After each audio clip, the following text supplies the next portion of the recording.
안녕하세요. 키보드 빌드 스트리머 승업입니다. 이번 영상에서는 제가 줌 65를 리뷰해 보도록 하겠습니다. 펑키스에서 제공받은 줌 65를 언박싱 해보도록 하겠습니다.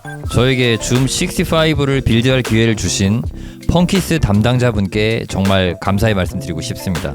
이 키보드는 커스텀 키보드답지 않게 키캡에 스위치, 스테빌라이저, 하우징까지 전부 다 제공을 해줘요. 보강판과 기판 사이, 그리고 기판과 하우징 사이에 꽉꽉 채울 수 있는 모든 폼들을 제공해줍니다. 가격은 20만원대 초반, 굉장히 해자롭습니다. 기본적으로 제공해주는 키캡은 PBT 재질이며 겉표면은 굉장히 부드럽습니다.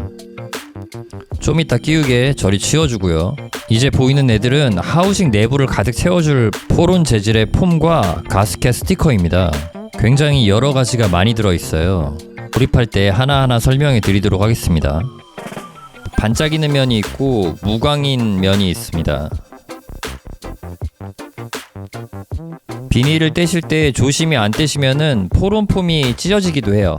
조심조심 필름을 제거해 주세요.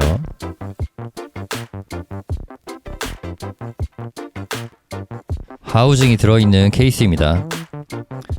지퍼는 하나예요. 열어주면 스위치가 있고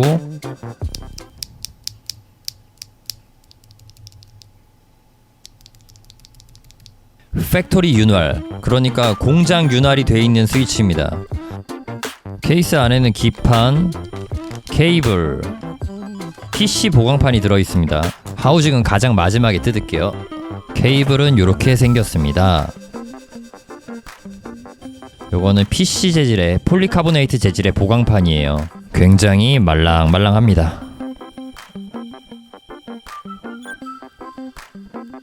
이것은 PCB 기판입니다. USB C 타입 케이블, 매핑 가능한 노브입니다. 스위치를 뺐다 꼈다 할 수 있는 핫스왑 기판이에요. 기판에도 컷을 줘서 굉장히 플렉시블한 키감이 나오지 않을까 생각이 됩니다. 제품을 구매하셨다면 가장 먼저 PCB 테스트를 진행해주세요. 저는 다행히 양품을 받았습니다. 이상 유무를 전부 다 체크를 해주고요. 만약 이상이 있다면 구매처에서 교환을 받으시면 됩니다. 그럼 키보드 하우징을 보도록 할게요. 안에도 뭔가 있네요. 자세히 보니까 스테빌라이저입니다. 기판과 보강판을 고정하는 나사입니다. 알루미늄 노브와 키보드 하단에 붙이는 검은색 범폰. 지금 꺼내는 거는 스테빌라이저 세트예요.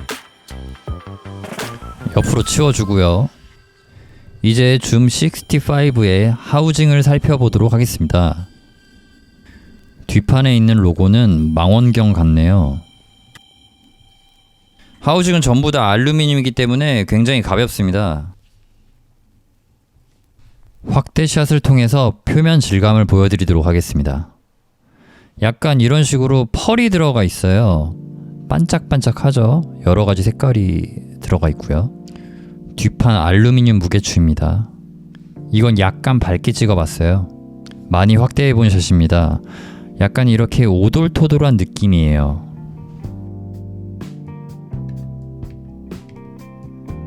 스테빌라이저 세트에 있는 철심 수평을 잡아보도록 하겠습니다. 처음에는 이발이 작업이 안 되어 있습니다. 제가 지금까지 철심을 갈아낼 때 쓰던 장비인데 새로운 장비를 하나 장만을 했습니다. 앞으로는 그걸 사용하려고 해요. 이렇게 갈아내면 철심 끝부분 벌을 제거할 수가 있습니다. 철심의 수평이 맞는지 손으로 건드려보고 집게로 구부려서 수평을 맞춰줍니다. 위에 올려놓는 거는 작업이 끝난 철심이에요. 작업이 끝난 철심은 네임펜으로 마킹을 해줍니다. 스테빌라이저를 조립할 때 마킹한 부분을 위로해서 조립합니다.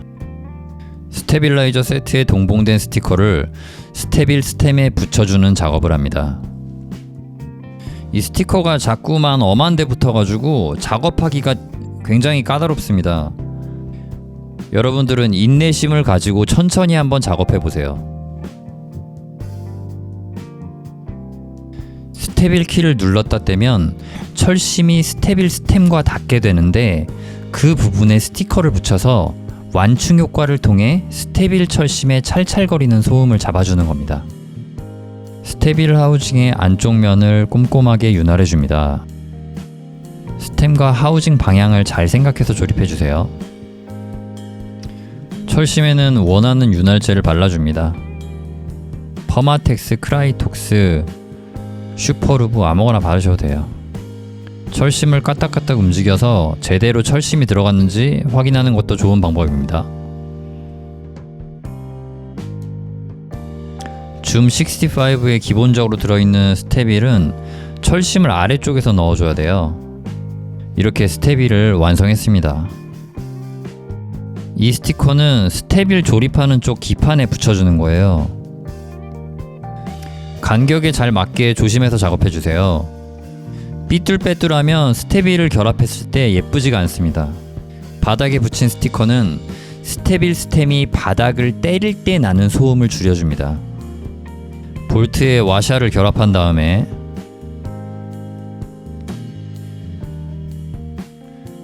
드라이버로 체결을 해줍니다. 와샤가 이렇게 구부러지는 경우가 있는데 괜찮습니다. 그대로 그냥 작업해주세요. 동봉된 스위치 폼을 기판에 올려줍니다. 반짝이는 부분을 기판에 붙여주세요.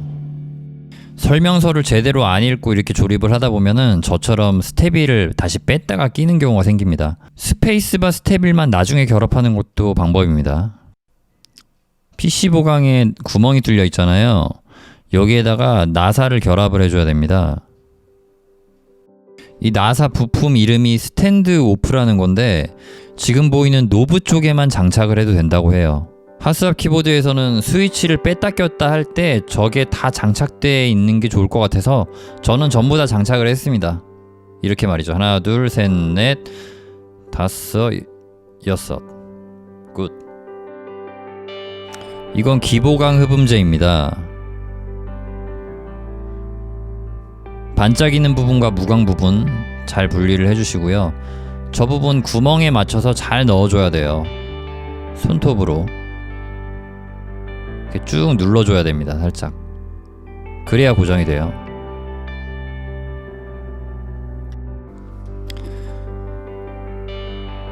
기판과 결합을 해주고요. 저 부분 나사를 다 조여주면 돼요.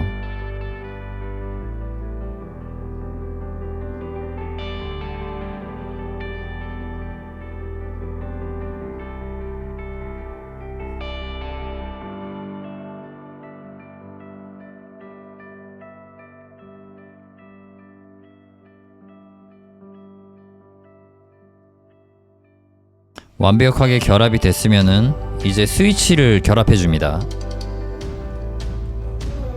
스위치를 결합할 때 PC 보강이 약간 물렁물렁하기 때문에 이런 식으로 정확하게 체결이 안 되는 경우가 있어요. 이런 경우에는 핀셋을 이용해서 꾹 집어가지고 결합을 도와주세요.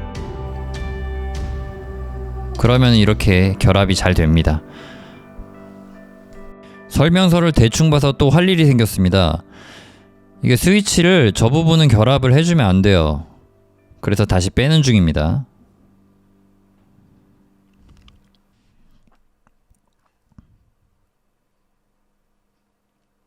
기판의 하부에도 흡음재를 넣습니다.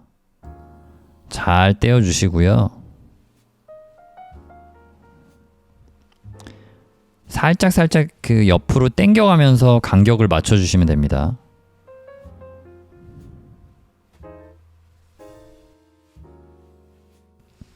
예쁘게 흡음재가 결합됐네요.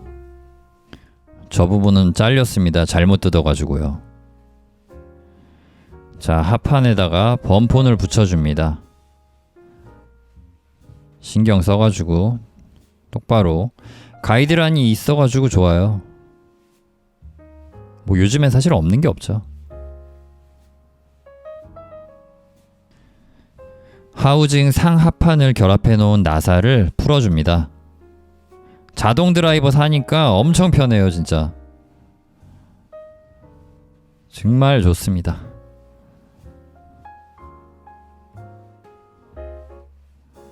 자, 이런 식으로 안쪽에 범폰 자리 보이시죠? 가스켓 범폰 붙이는 곳이요.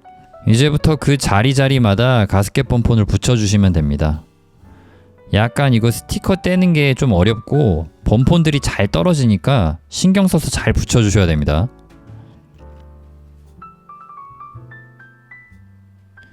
그리고 이건 제가 드리는 팁인데, 가스켓 요거 스티커 떼는 법 먼저 뒤에서 뜯어주고 그 다음에 핀셋으로 앞으로 눌러준 다음에 저거를 떼서 붙이면 굉장히 편해요. 이건 해보신 분들은 확실히 아실 거예요. 자, 동봉되어 있던 포론 흡음재들을 합판에다가 결합시켜 줍니다. 스티커 재질은 아니에요. 그냥 살짝 올려주는 거예요. 현재 펑키스에서 새로운 색상의 줌 65를 그룹 바이 진행 중인데요. 추가 옵션에 포론 범폰 대신 체결해 줄 수 있는 황동 무게추도 구매할 수가 있습니다. 키보드의 무게가 무거워지면 죽었던 키감이 살아나기도 합니다. 지금은 기본적으로 제공되는 포론 범폰을 장착하고 있습니다. 펑키스에서 제공해주는 폼 툴킷은 장착하지 않고 써볼게요. 기보강을 올리고 그 위에 상판을 덮어줍니다. 노브 쪽을 기준으로 잘 맞춰서 끼워주세요. 에잉? 결합하면서 이상한 점을 발견했습니다. PC 보강판이 상부 하우징에 걸리는 거예요. 이러면 안 되거든요. 일단은 조립을 해보겠습니다. 나사를 반대로 돌렸다가 다시 원래대로 돌리는 이유는 나사의 탭을 제대로 정렬하기 위함입니다. 지금은 가스켓 범폰 때문에 하우징이 올라갔다 내려갔다 하거든요.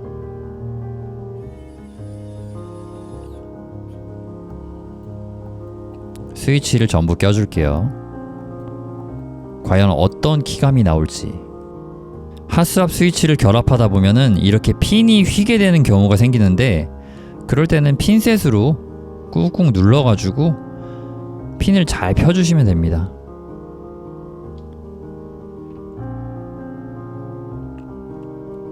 라스트 스위치. 노브 모양에 맞춰서 잘 껴주세요.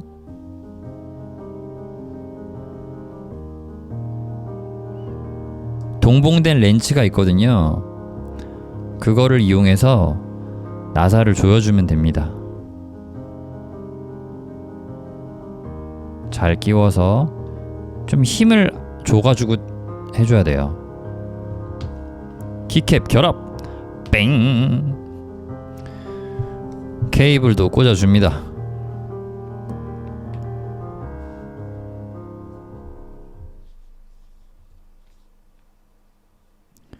노브는 이렇게 작동합니다. 볼륨 업다운에 클릭하면 뮤트가 돼요. 이야, 와우, unbelievable. 오야.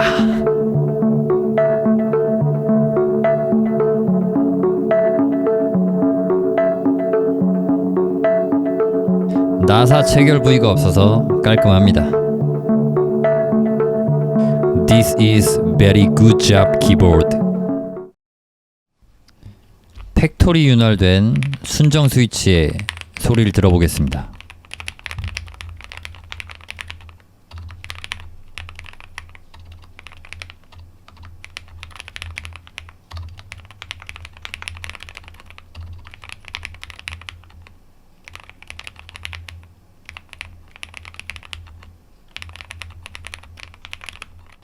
이대로 영상을 끝내기에는 좀 찜찜합니다. 아까 전에 걸렸던 부분 체크해 볼게요. 일단 기본적으로 그 실사용을 할 때 우리가 이렇게 꾹꾹 누를 일은 없거든요. 그래서 뭐 스위치가 빠질 일은 없는데, 이 보강판이 이렇게 걸리면은 키감에 영향을 주거든요.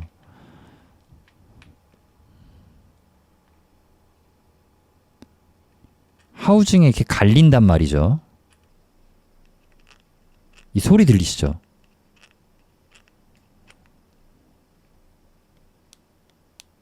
걸리는 소리. 이 하우징에 걸리는 부분들을 다 잘라서 제거해 줘야 됩니다. 이미 빌드가 끝나신 분들도 새로 구매하신 분들도 이 작업을 하길 추천드려요. 저는 보라색 동그라미가 서진 부분을 전부 다 작업했습니다. 상단과 우측은 니퍼로 잘라주는 작업을 했고요. 좌측과 아래쪽은 드레멜로 구멍을 넓히는 작업을 했습니다. 제가 빨간색으로 표시해 놓은 부분을 전부 갈아주거나 잘라내야 합니다. 윗부분만 간섭이 생기는 게 아니라 아랫부분에도 살짝살짝 간섭이 생겼어요. 이게 드레멜입니다. 마스크와 보안경을 쓰고 작업해 주시는 게 좋습니다. 작업한 이후에는 훨씬 더 부드럽고 플렉시블한 느낌이 났어요. 이거 확 체감이 되더라고요. 그럴 수밖에 없죠. 보강판이 어디 한 곳에 삐걱삐걱 걸리고 있었으니까요. 저는 꼭 보강판 다듬기 작업을 하고 사용하시는 거를 추천드리겠습니다.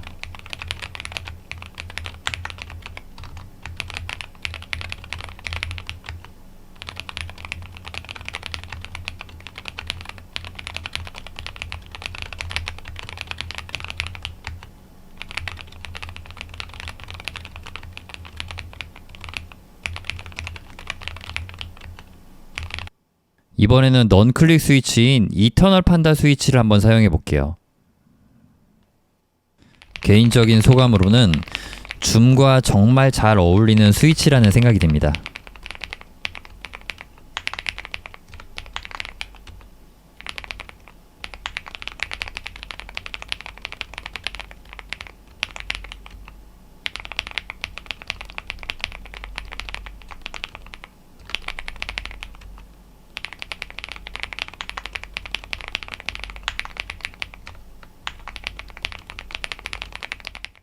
다음은 NCR TTC 리니어 스위치로 한번 타건해 보도록 하겠습니다.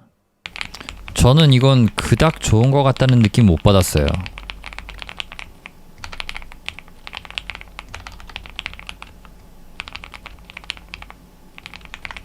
영상 편집하면서 타건 소리 듣는데 소리는 좋네요.